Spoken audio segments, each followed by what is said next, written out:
Hi guys, Sarah here and welcome to Novel Expectations. Today I'm coming to you with my weekly wrap-up number 14 for 2016.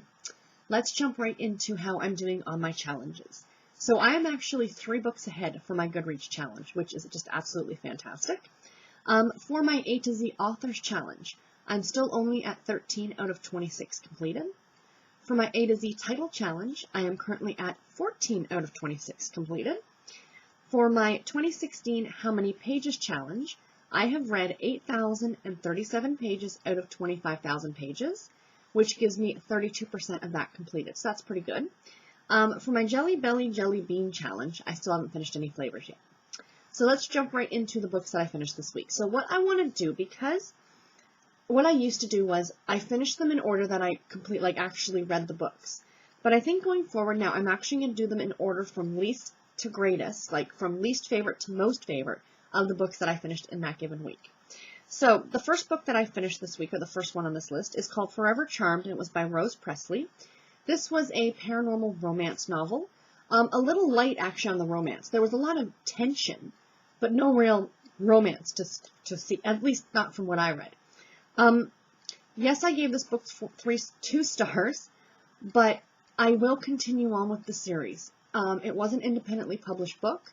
It was the author's first work, I think, so I'm going to give benefit of the doubt and see whether or not she is improved. If even the second book doesn't wow me, I'm not going to bother continuing on. The story was really cute. It was about a woman named Halloween who inherited her aunt's mansion and decided to turn it into a bed and breakfast.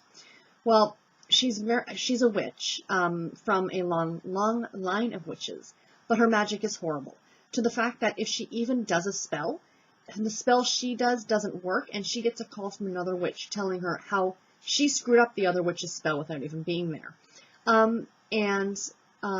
So she's kind of klutzy, kind of fun. She's really, really sweet. And so she opens this bed and breakfast. She tries the spell, and it turns out now that she can bring the dead back to life.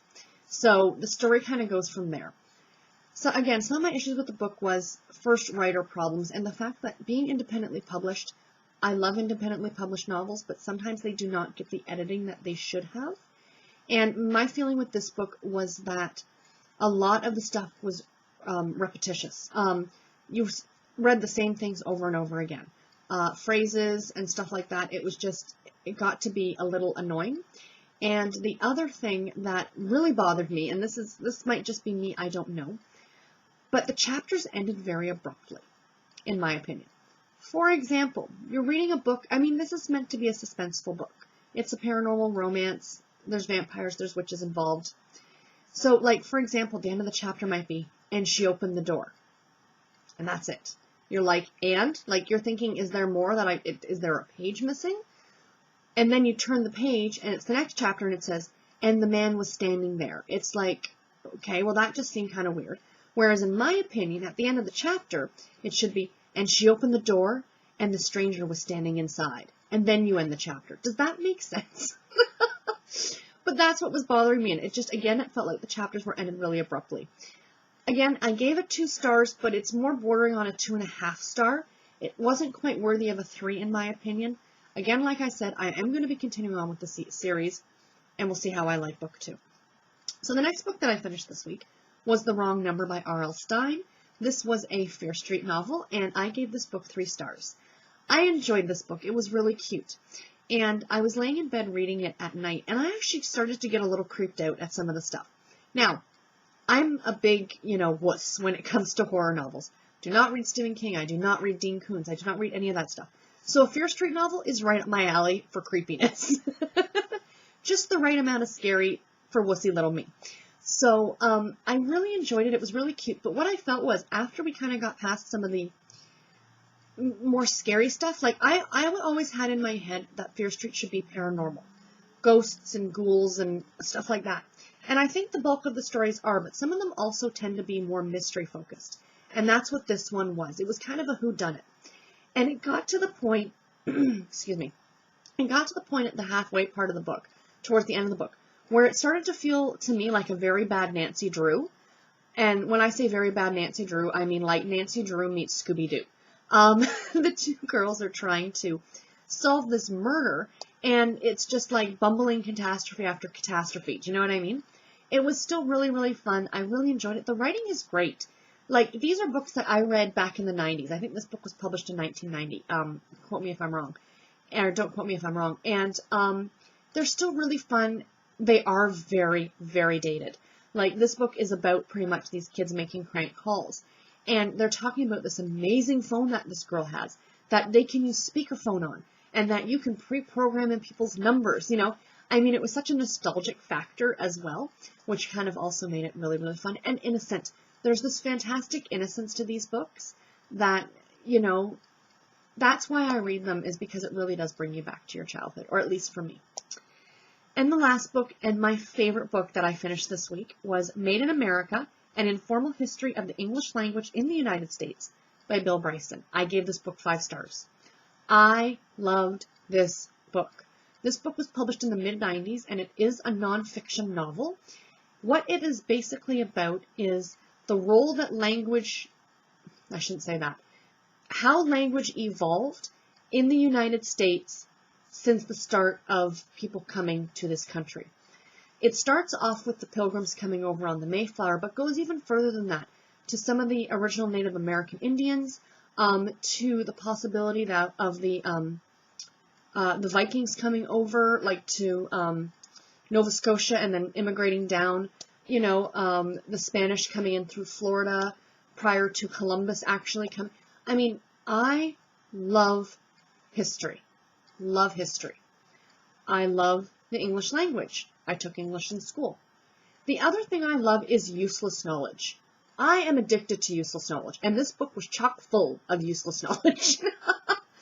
Somebody on Goodreads posted a review, and I had to completely agree when I read this review, because I tend to read reviews after I read the books, but I will talk about that actually in the Tuesday Talks for this week, which is so funny that this came up. But somebody posted in the review, it's like going to the bar by yourself. And, you know, you're just sitting there, you're going to have a beer before you head home. And there's this old guy at the end of the bar who is just spouting out, like, story after story after story that nobody cares about, but it's got all these tidbits of information that you can't help but listen to. And that's exactly what this book was like. At first I thought, oh, it might be a little bit boring, like you're tracing the history of language, but he included so many interesting stories and so many interesting facts. The way the chapters in this book went is that at the very beginning they were done chronologically. You know, like again, pre-Columbus, the Pilgrims, da-da-da-da-da, going forward, right? Because the English language evolved so much in that short period of time, you know, from, like I said, from pre-Columbus up until like the signing of the Declaration of Independence and a little bit further than that, that it changed so dramatically from the Queen's English that a lot of them probably spoke coming over from England or from every other country that they came, that all the immigrants came over from, and how the English language evolved with all those different dialects. So that was really interesting. But where the book really took off, in my opinion, is that after that he started breaking down the chapters based on area. For example, there was a chapter on transportation. There was a chapter on travel. There was a chapter on how they lived, their recreational activities, sports, all this stuff, and it broke it down. And so not only at this point are you getting a history lesson, but you're getting a very precise history lesson. For example, when he starts talking about food, the chapter on food, he talks about the history of McDonald's, the history of White Castle, you know, so you're getting these great little history lessons. When he talked about sports, which I love baseball, absolutely love baseball, and he started talking about how different teams got their names. And because, you know, a lot of that has changed now. For those of you who follow baseball, you're aware of the Los Angeles Dodgers. And the Dodgers actually used to be in Brooklyn. And now, this is from the book. I don't know if this is true or not, but it kind of makes sense. Maybe it does. I don't know. I'm assuming he did his research. It's a nonfiction novel. How the Brooklyn Dodgers got their name, I asked my husband. I said, do you know? And he says, oh, isn't it because of the draft Dodgers? And I'm like, no, because this was like so long ago. The reason they were called the Dodgers is because their fans used to have to dodge the trolley tracks to get to the stadium to watch them play. Useless knowledge. But if it ever came up as a question on Jeopardy, you would know the answer to that. I love this book.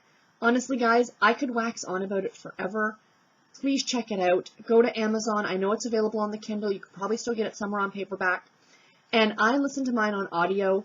The narrator was fantastic. I'm sorry I don't have his name written down, but he was fabulous. Definitely, definitely check this book out. So let's get on to what I'm actually reading this week. So, the first book I am reading is Flawless by Heather Graham. I'm only about 5% of the way through this book. I literally just started it on Friday. I actually don't really get a lot of reading done over the weekends, which is surprising because that's when most people get reading done. But I spend my weekends either out with family and friends, or I am sitting on the couch watching BookTube videos, which is when I catch up on all my BookTube watching, and knitting or cross-stitching. I read a little bit before bed, but the bulk of my reading tends to happen at work during the week because I have a whole hour for lunch that I can sit in the cafeteria, eat my sandwich, and read a book in peace. So that's essentially what I do, like I said, when I get the bulk of my reading done. So I've just started that one. It should be done for next week. Already, we're being introduced to an amazing cast of characters, and I think I'm really going to like it. It's about jewel thieves, and I think last week when I was talking about it, I kept calling it Fearless, so sorry about that. It is called Flawless, which makes a lot more sense because it is about jewel thieves. And the second book that I'm currently listening to is She Did a Bad, Bad Thing by Stephanie Bond. This is an audiobook. I'm about an hour left into it. It's only a 4-hour audiobook. It is very spicy. And the story, I don't mind it. I have some issues with it. Again, I should get this done real quick, probably by tomorrow, and I will be letting you guys know my review on it next Sunday. So anyway, guys, that is all. Have you guys read any of the books that I talked about? Or I'd also love to know what you are reading this week, or what you have just finished recently. Please post in the comments below. And please like and subscribe to this channel, and I will see you next time. Take care and happy reading, guys. Bye.